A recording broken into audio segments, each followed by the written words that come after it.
George of the jungle, strong as he can be. Watch out for that tree. George of the jungle lives a life that's free. Watch out for that tree. When he gets in the scrape, he makes his escape with the help of his friend, an 888. Then away he'll schlep on his elephant ship, while Fella and Ursula stay in step. Well, George of the jungle, friend to you and me. Watch out for that tree. Watch out for that tree. George of the jungle, friend to you and me.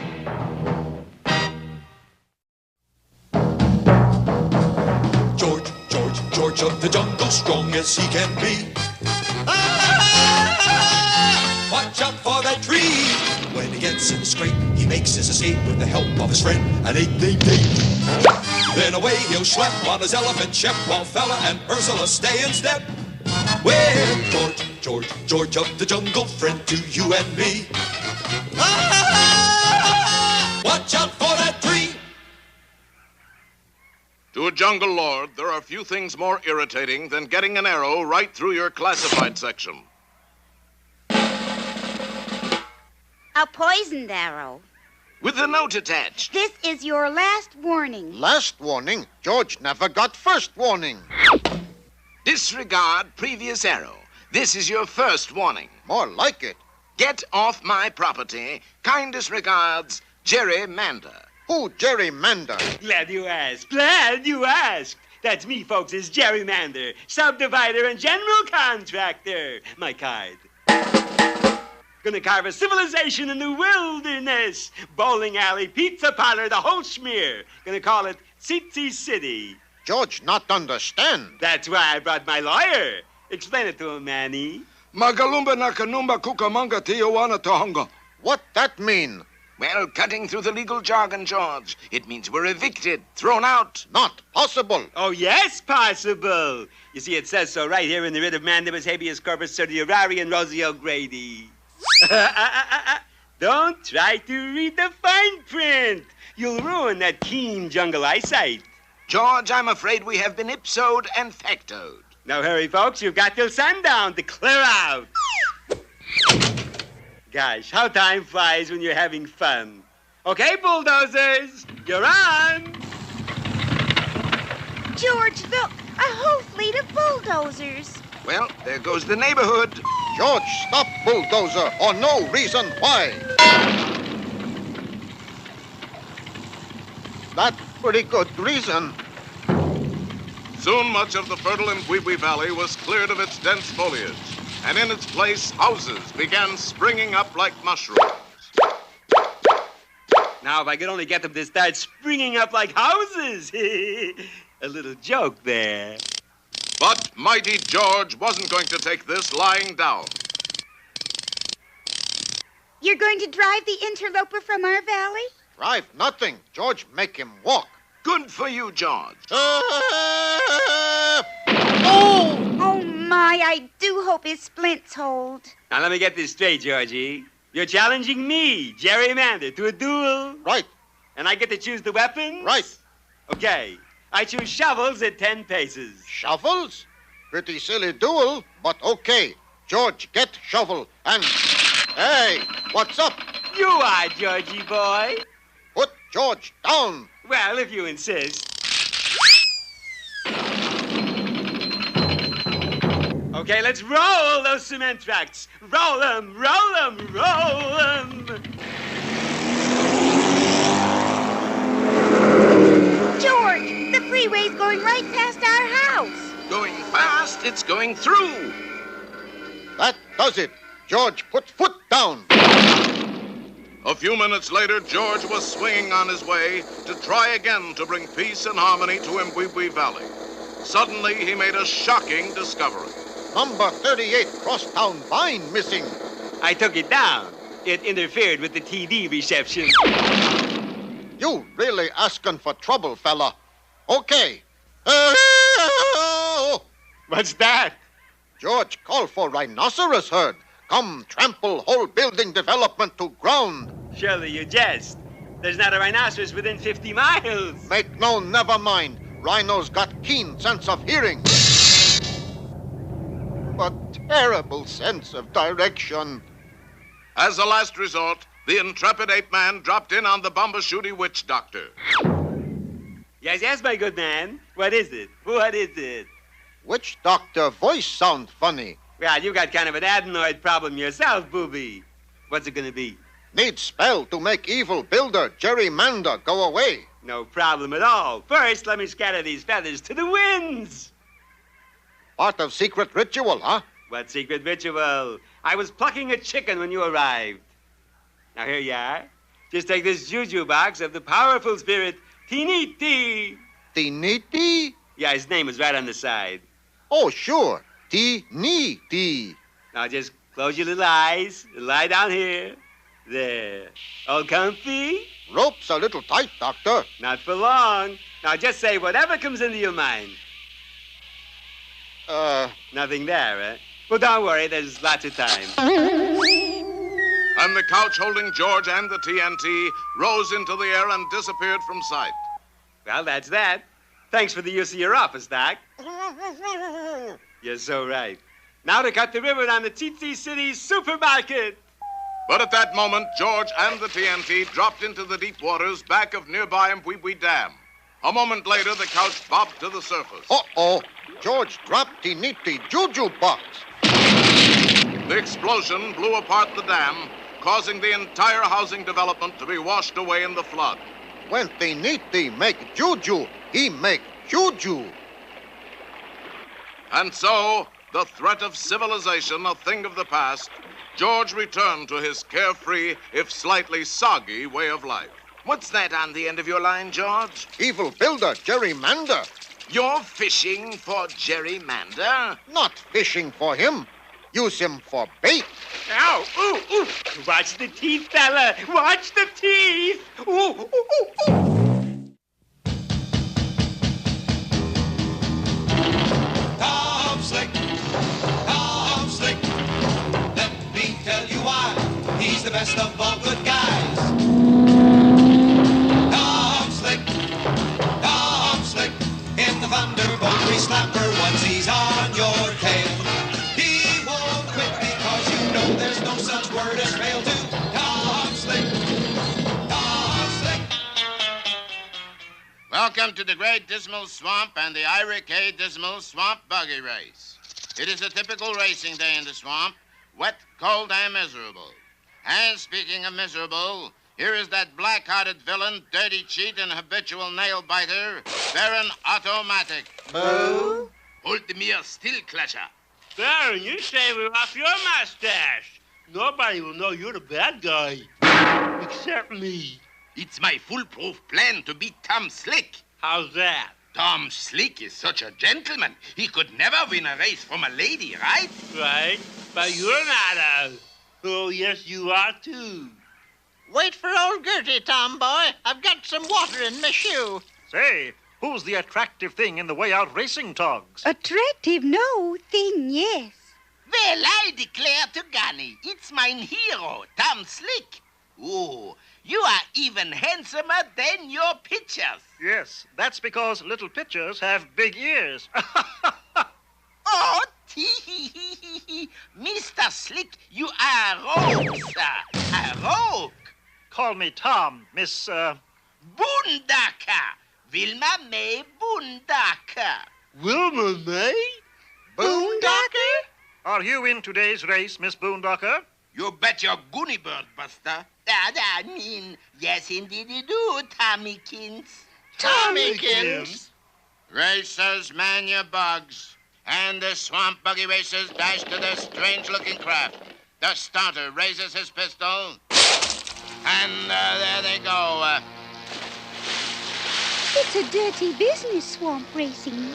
Taking the lead is Billy Joe Halfacre in the six-stud mud mauler, followed by Wally George Barmore standing in the doorway of his gangle-chain cool blower. And here comes Tom Slick. Yay? After you, Miss Boondocker. Oh, thank you, Yankee. You all real gentlemen, Tommy Keens. And courteous Tom Slick gives up third place to Wilma Mae Boondocker. It's sicky time. Baron to Clutcher. You have your disguise on? Just about, almighty one. There. Good. Get to work. Yes, master. Billy Joe Halfacre still holds the lead, but wait. Ahead of him in the water, one of the most dangerous hazards in swamp buggy racing. An alligator holding a cross-cut saw. Uh-oh, Halfacre has just been subdivided. And wouldn't you know, I got the slow half. Good work, Clutcher. Thanks, almighty Baron. Gertie, you just ran over an alligator that said, ooh. Did you expect him to whistle, Dixie? There's something funny going on here. Hopefully. Wally George takes the lead, followed by Wilma Mae Boondocker and the infatuated Tom Slick. Infatuated, you mean? But what is this? There is a large alligator in a tree above the race course, and he's holding a stick of dynamite. Light the fuse and drop it, Clutcher. Yes, mighty Baron. Darn. The matches are wet, master. Use your cigar, numbskull. Oh, sure. Throw it, throw it. Now, who in the blue-eyed world would throw a cigar at old Wally George? How's that, master? That wasn't so good. By Tophet, a flying alligator. It's a swamp spirit.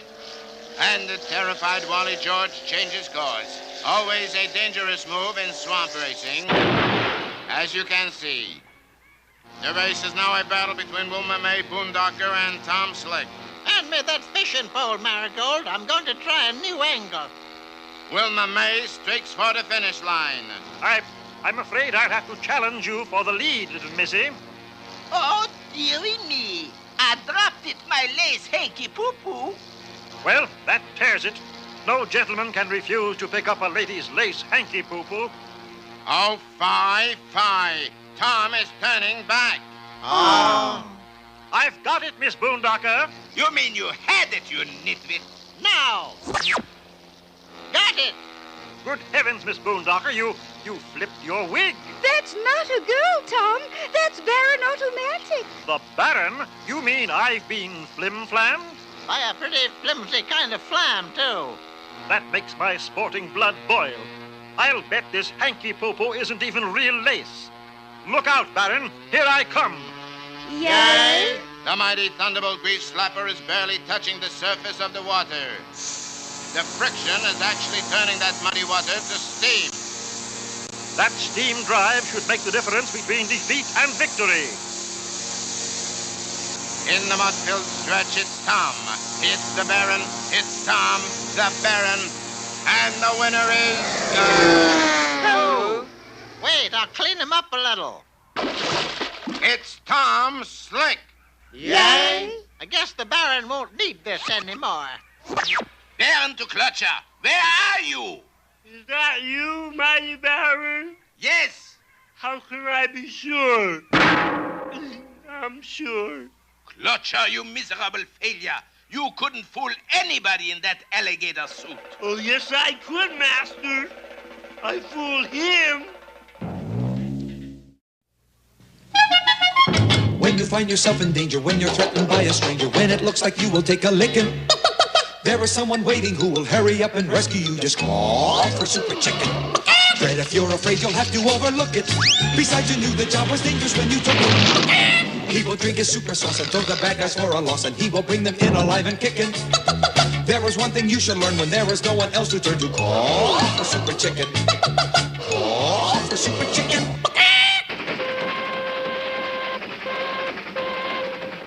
On board this train, a hardened criminal is being taken to prison. He is Dr. Gizmo, the world's trickiest crook. But tricks or no tricks, you won't get away this time, right? Wrong. Wrong? Yes, because this is a recording.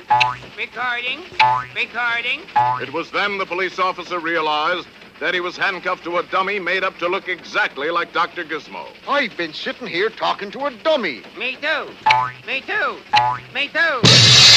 Meanwhile, the real Dr. Gizmo had made his way to the back of the train. Activating his famous helicopter hat, he made a clean getaway. Once free, he quickly returned to a life of crime. Stick 'em up. Boy, are you a lousy robber. Why? You forgot the gun. You can't shoot me with your index finger. Oh, no? Yeep!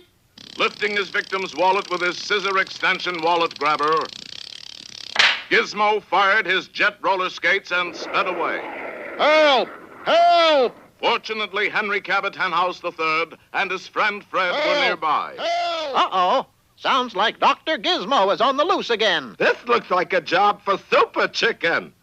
Ducking into an alley, Henry quickly changed into the funny suit while Fred mixed the super sauce. Here, Mr. Henhouse, eat your super sauce. Eat it? It's a little thick. Too much cornstarch. Oh, well. The super sauce went to work. The super sauce went to work. Are you through? I think so, yes. The super sauce went to work and quickly transformed the starch-filled Henry into a muscle-filled super chicken. To the super coop, Fred. Roger Wilcox. And the powerful pullet took to the air to capture Dr. Gizmo. Super chicken, eh? Well, I've got a gizmo that'll take care of that dumb cluck. A short time later, as the super coop cruised over the city... Aha! My supervision has spotted something, Fred. You mean that sign that says Dr. Gizmo's hideout? Yes, that's it. Hey, I can see it. I must have supervision, too. If you had any supervision, you wouldn't put so much cornstarch in the sauce. Hang on, Fred. We'll land on the roof and take him by surprise. Boy, is he dumb to put a sign on his hideout. Poor devil doesn't have a super brain like I do, Fred. But as Super Chicken was just about to land... Caught by one of Dr. Gizmo's tricks, our heroes fell 300 feet to the street below. What was that you were saying about your super brain? No time to explain now, Fred. Give me a hand. Nailing the coop back together, our heroes took off to give chase once again. There he goes, into that vacant lot. I'll power dive and cut him off. Aha! Now to give that bird brain a taste of my instant brick building. Hey, where did that brick building come from? What brick building? Funny, it used to be a brick building. Ha ha! I stopped Super Chicken dead in his tracks. Not quite. You're under arrest, Gizmo. Super Chicken! I'd like to see you get me with one of your tricks again. Okay, look. What? Hey, he did it. Pulling a unicycle from under his coat, Dr. Gizmo sped away. Don't worry, Fred. I'll catch up to him with my super legs. What about me? I'll have to carry you. Piggyback? No, chickyback. Oh. And the mighty bird was off. The chase lasted for 3 days. Curses! Won't that fool fowl ever give up? But Super Chicken never gives up. Let's give up Super Chicken. Never. Hey, you're right. At last, finding himself cornered and down to his final trick, Dr. Gizmo had no choice but to turn and face the mighty bird. Come any closer, and I'll blow up Freddy boy. Uh-oh. He's bluffing, Fred. What if he isn't? You let me worry about that. Well, as long as somebody worries. The fearless chicken pointed his lightning bolt ray at Dr. Gizmo. Drop that detonator or I'll let you have it. I wanted you, Super Chicken. So long, everybody. They both fired at the same time. And, of course, Fred was blown up. But the lightning bolt also went true. Oh, I am certainly a lucky lion. How's that, Fred? That's the first time you ever hit anything besides me. An hour later, Dr. Gizmo was back on the train, heading for prison. Yes, Fred. He could trick me, but he couldn't trick my super brain. Oh, that's what you think, Super Chicken. What do you mean? I mean, this is a recording. Recording. He tricked us. That's another dummy of Dr. Gizmo. But he's not the only dummy in the world, Fred. This is also a recording. Recording. Recording. A dummy Super Chicken? Right, Fred. Us real guys are back in the baggage car, and he's still going to prison. Oh, I wish I had a super brain. Even the standard model would be nice. The mighty fowl had done it again. So when you hear that cry in the sky, you'll know it's... Don't ask me. Super Chicken's still on the train. Ducky, ducky, bird say, stay tuned for next program starring Tom Slick, Super Chicken, and George of Jungle. Also, ducky, bird. Ducky.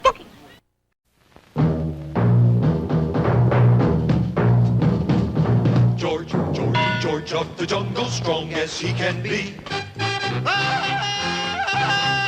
Watch out for that tree. George of the jungle lives a life that's free. Watch out for that tree. When he gets in the scrape, he makes his escape with the help of his friend, an 8-day date. Then away he'll schlep on his elephant shep, while Fella and Ursula stay in step. Well, George of the jungle, friend to you and me. Watch out for that tree. Watch out for that tree.